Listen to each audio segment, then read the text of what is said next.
Hello everybody, and welcome back to Half Wall Hockey. This week we're going to cover Tristen Robins. So Tristen Robins was selected in the second round of the 2020 NHL Draft, number 56 overall by the San Jose Sharks. He's a longtime member of the Saskatoon Blades in the WHL. Robins played center for the past 3 seasons there. This past year he put up 33 goals, 45 assists, and 78 points in 62 games. It's been right around where he's produced for the past 2 years or so. On the left here, we could see some really modest numbers from Mitch Brown over at EP Rinkside, with some poor offensive defense numbers and some good transition numbers. But it's really important to keep in mind 2 things when we evaluate this data.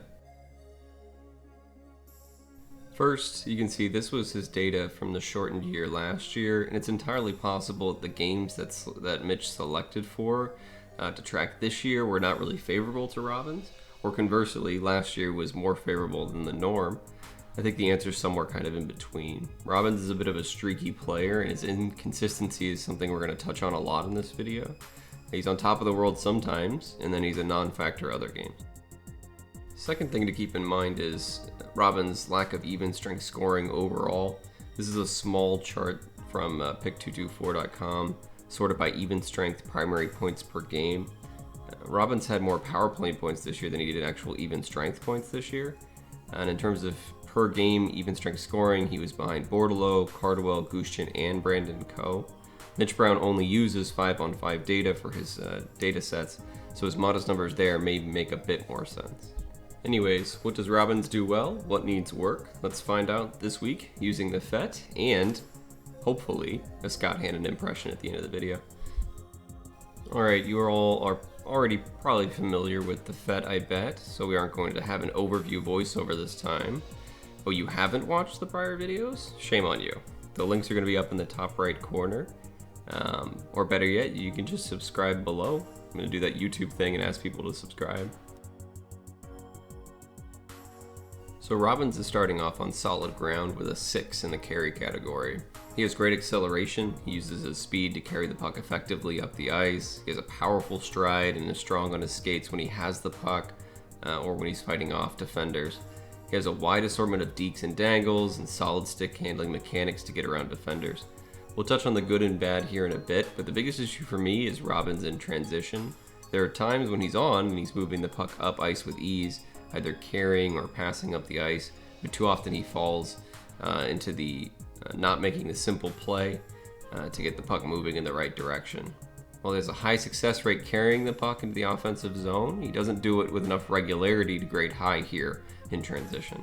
We'll speak about that game in a bit during the distribute category.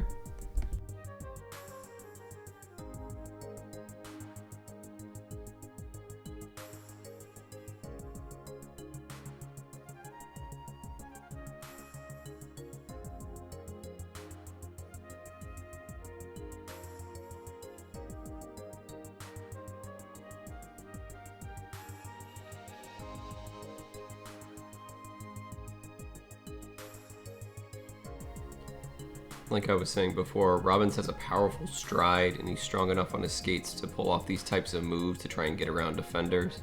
He demonstrates a good ability to protect the puck in stride. He definitely isn't afraid to go one-on-one with his defenders.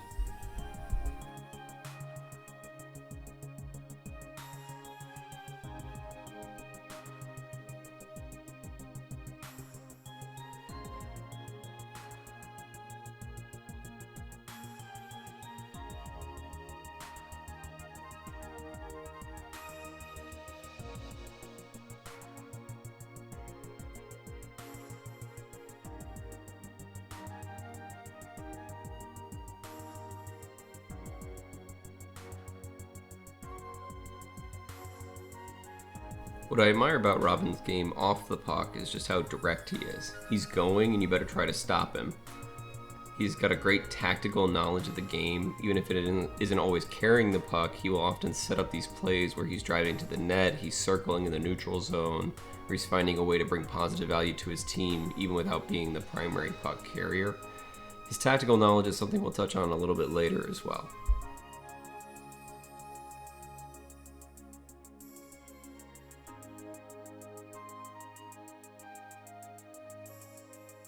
One thing I want to mention about his carrying ability is I think he needs to improve on being a bit harder to play against sometimes. He has a tendency when he's not, quote, on, unquote, to just stick handle straight into defenders and lose the puck, or stick handle and lose the puck in the offensive zone, instead of hanging onto the puck, protecting it for longer to really prolong plays. He demonstrates pretty consistent effort, but pretty inconsistent results, and I'd say that both of those statements are sometimes. Alright, even I'll admit that a 5 might be just a bit harsh here. Cardwell received the same grade, I think, but Robins is definitely a better passer than Cardwell. The difference here is Cardwell will see the right play, and he doesn't really have the skills most times to make that right play, where Robins won't really see the right play, and then he'll make a super skillful pass to a defender stick, instead of hitting like a simple pass play. This isn't all the time, and we're going to see a lot of pretty passing here, and a lot of ugly passing as well. I don't really question his passing ability, although he does lob pass way too much when he shouldn't. But let's start with the good part.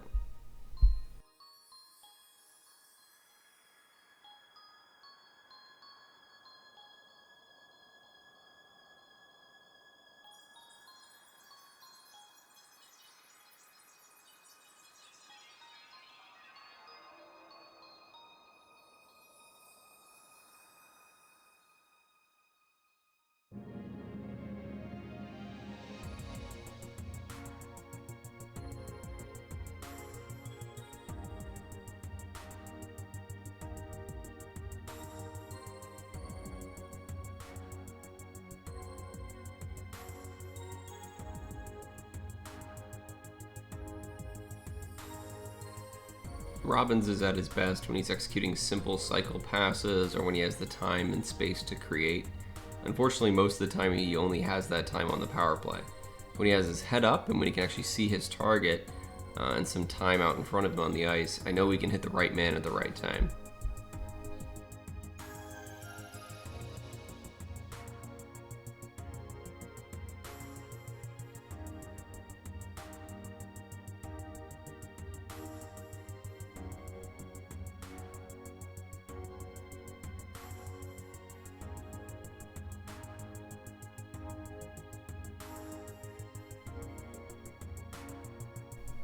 I love this play because it demonstrates how he provides value off puck.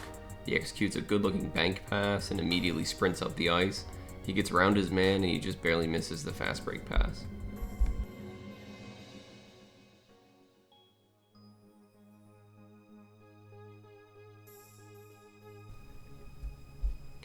And now we get to some ugly. Was it the right move to try a breakout pass that deep in your zone? Not really. Was it the right play to backhand a hope pass into two defenders when you're that close to a scoring chance? Nah. Or to pull up on a break and try to lob over that defender's stick? Probably not. To stop an offensive cycle by trying to pass through four, yes, count them, 4 defenders? Nope.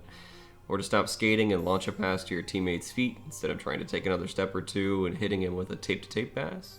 Or to pass through 3 defenders in your defensive zone instead of rimming it around or trying to give it back to his defender? Probably not. It's important to keep in mind all of those clips were from one single game. He does this a lot. Sometimes it works, but most often it's a detriment to his team. He has the skills to slow the game down and the passing ability to do so, but he often will go too fast for his own good, so to speak.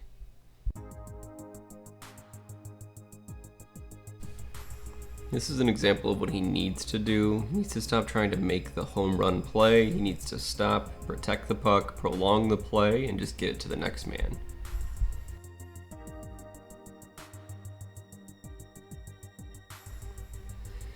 Phew, that was a lot. Let's switch gears a bit, talk about some good. Robins gets the highest finish score I've given on this channel yet. Robins has a top 6 worthy shot. Well, I should say that he has 2 top 6 worthy shots. He has a one-timer and a drag wrister.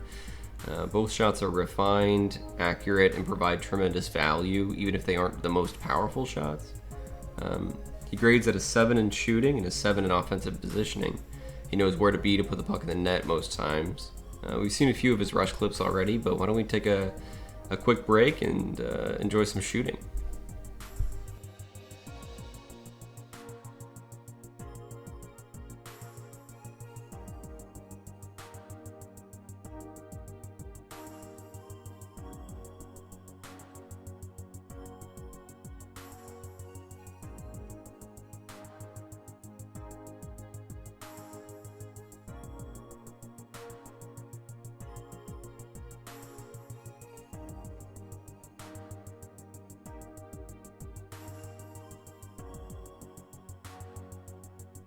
You'll notice the majority of these shots are on the power play. He sets up in that Ovechkin/Stamkos spot and does an admirable job. I preferred this spot for him on the power play, as later on in the year they would put him farther back on like the left point area as a primary distributor or shooter, and it didn't seem like he was as effective there. It should be noted that being able to consistently hit this shot and score from range is a desirable trait for NHLers, and something that actually not a lot of junior players are really able to do consistently.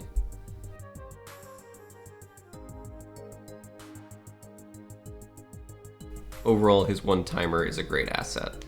He opens up into space for it very frequently. It has enough power, but I still think there's a bit of a ways to go there.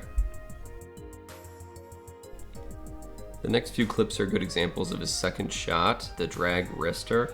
Robins absolutely loves this shot. He'll change the angle at the very last second and fool goalies and defenders. It kind of like his one-timer has enough power, but that isn't really what makes it deadly. It's a deceptive shot that's really accurate from range. Even if it doesn't find its way into the net, it's hard for goalies to handle and creates rebound opportunities really frequently. Overall, there's really three main ways to beat a goalie with this shot. You've got speed, accuracy, and deception. Speed and accuracy become harder for shooters to really perfect at above what goalies are able to protect in the net in the NHL. Deception is really what can make a shooter his money. But let's do a quick comparison here between Gushtin's primary shot, which is really like a quick snapshot. You can see just how powerful and quick this snapshot is, but the angle itself doesn't change on his release. He's beating these goalies with speed.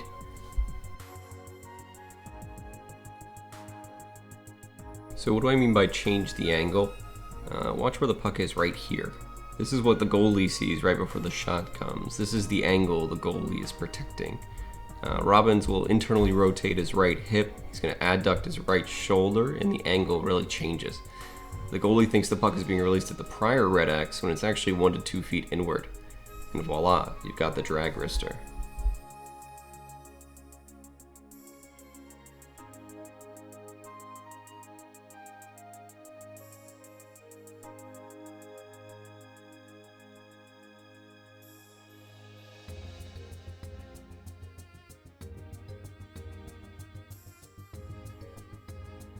This is a shot that Austin Matthews loves to use. It's highly effective at beating goaltenders at the NHL level. Robins needs to improve his power he can really get from it, but the mechanics itself are really down. He can shoot with or without the angle change, from either foot, from in tight, or at range. This is why he rates it a 7 for me with this shot. They're really both NHL caliber shots, even if the power isn't always consistent. With some time, I think this is the area of the game Robins can really begin to separate himself from other Sharks prospects with.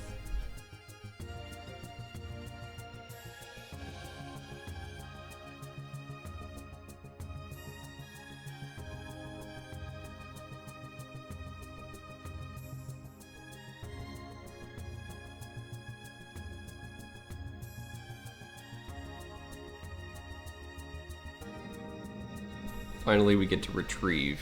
Robins is a positionally sound center. He has a really highly tactical mind for the game, and uses his good positioning to get his stick into lanes. He bats down passes and shots at really high rates in the WHL.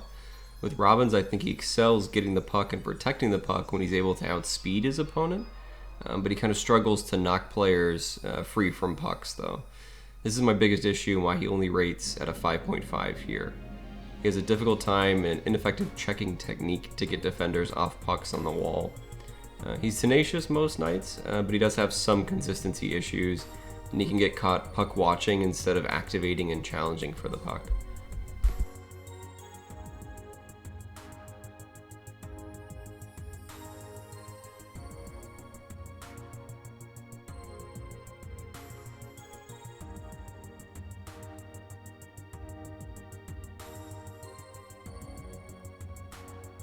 Robins does this multiple times per game.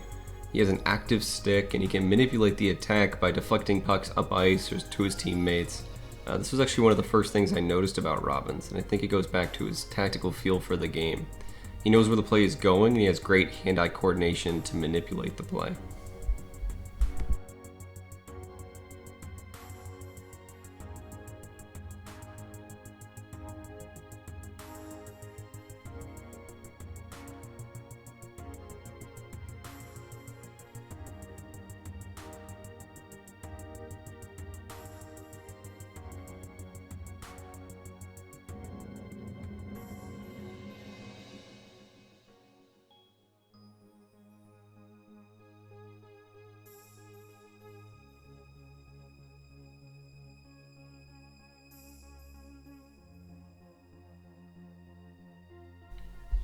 These clips are a few examples of him getting to loose pucks first, making a play by protecting the puck.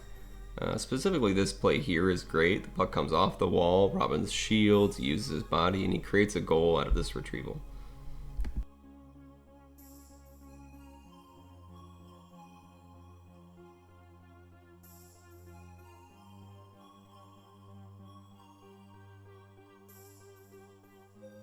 Robins gets back fairly well, and he generally doesn't overcommit or cheat for his offense by sacrificing his defensive positioning.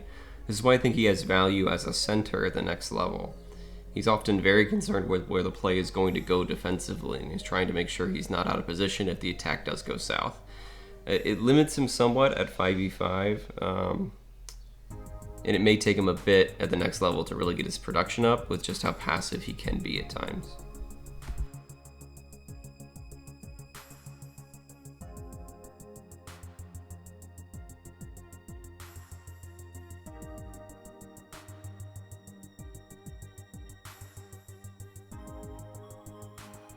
While Robins can really lay the wood on folks sometimes, more often than not, he has a lack of checking form, specifically a lack of using his lower body to really knock players off of pucks, which kind of limits him as a puck retriever.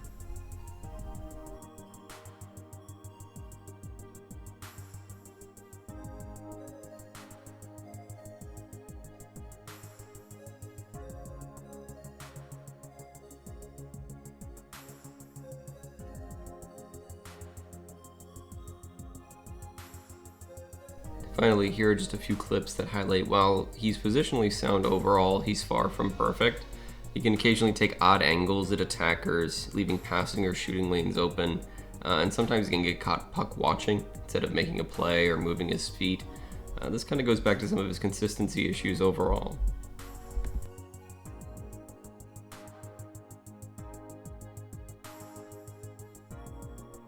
Alright, this was kind of a long one, you guys, so thank you for all the ones who made it all the way through.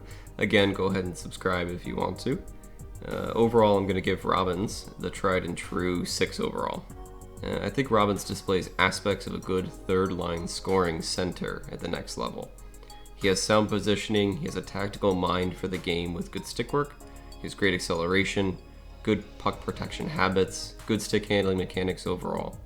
I love his shooting skills currently, and I think with some refinement and some power addition, he could really beat NHL goalies. I dislike a lot of his passing decisions. His retrieval of the puck isn't that great, and some of his consistency issues, especially at 5v5 overall, kind of give me some pause. There were nights when I'd watch Robins and I'd come away fully ready to pencil him into an NHL lineup one day, and there were other nights where I kind of question what his path forward would really be.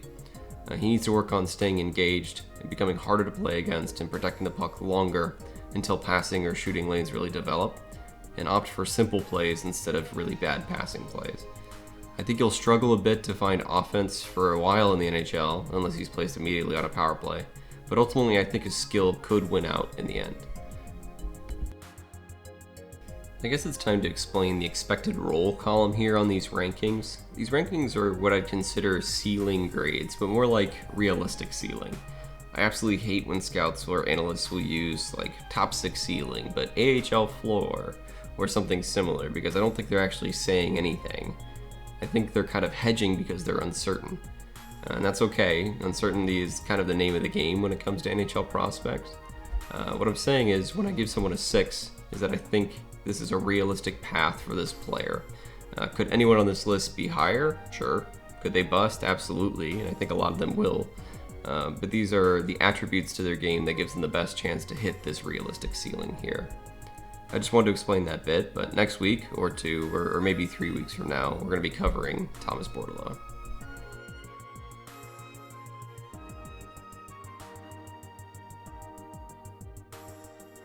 You know, yeah, we really want to play him tight in those 1-goal games there.